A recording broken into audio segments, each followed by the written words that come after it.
బారులు తీరారు అన్నటువంటి వార్తలు కనపడినటువంటి నిరుత్సాహం కొన్ని ప్రాంతాల నుంచి కనిపిస్తోంది.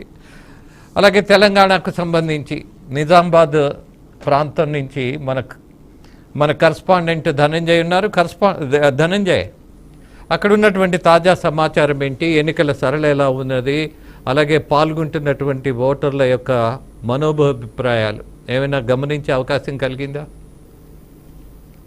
Thank you very much Rajender గారు. ప్రధానంగా చూస్తుంటే ఉమ్మడి నిజామాబాద్ జిల్లాలోని పార్లమెంట్ సెగ్మెంట్ పరిధిలోని అనేక ప్రాంతాల్లో చూస్తున్నాం. ఈరోజు జరుగుతున్న ఎన్నికలు ప్రశాంతంగానే కొనసాగుతున్నాయి. సుమారు మనకు 18 లక్షల ఓటర్లు 5 సెగ్మెంట్ల 7 సెగ్మెంట్లలో ఉన్నారు. ఈ 7 సెగ్మెంట్లలో 18 లక్షల ఓటర్లకు గాను 8 లక్షలు మనకు పురుషులు ఉన్నారు, మరో 8 లక్షలు మహిళలు ఉన్నారు.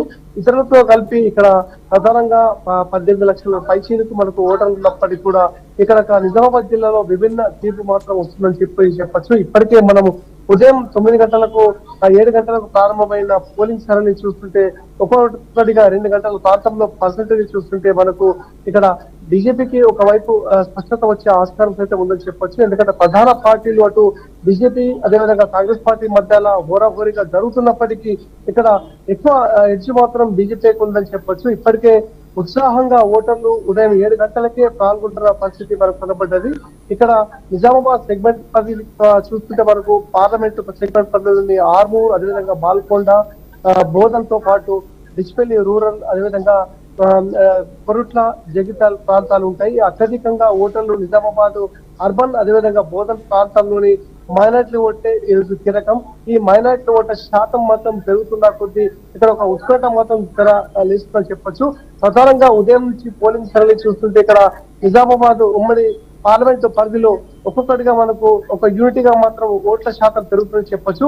9 గంటల ప్రాంతంలో మనకు ప్రధానంగా ఓట్ల శాతానికి సంబంధించిన 10.91% ఉన్న పోలింగ్ శాతం ఒక్కసారిగా మనకు 12 గంటల ప్రాంతంలో 28.60% చేరుకుంది. మరో 1 గంట ప్రాంతంలో చూస్తుంటే మనకు 45.67% చేరుకునే పరిస్థితి మనకి ఇక్కడ కనబడ్డది.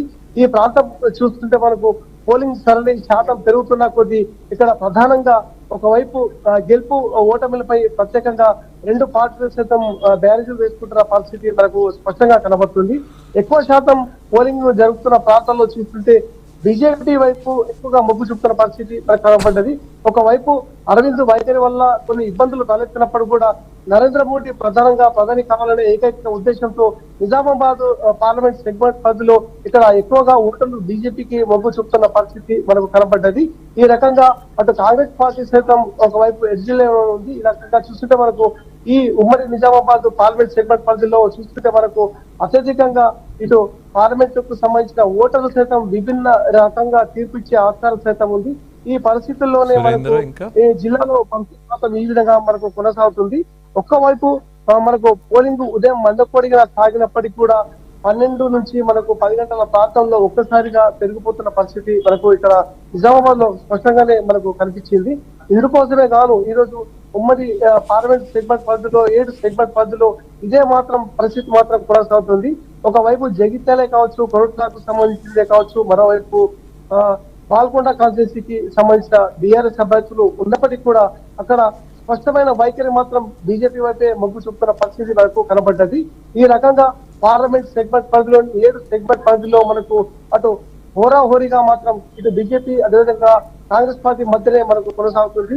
ఇప్పటి వరకు మనకు పోలింగ్ సరళి చూస్తుంటే అత్యధికంగా జరిగిన సుమారు మనకు 46% పోలింగ్ జరిగింది. కాబట్టి ఆ 46% పోలింగ్ సరళి చూస్తుంటే బీజేపీ ఎక్కువ శాతం ఓట్లు సాధించే ఆస్కారం సైతం ఉందని చెప్పేసి మనకు ఇక్కడ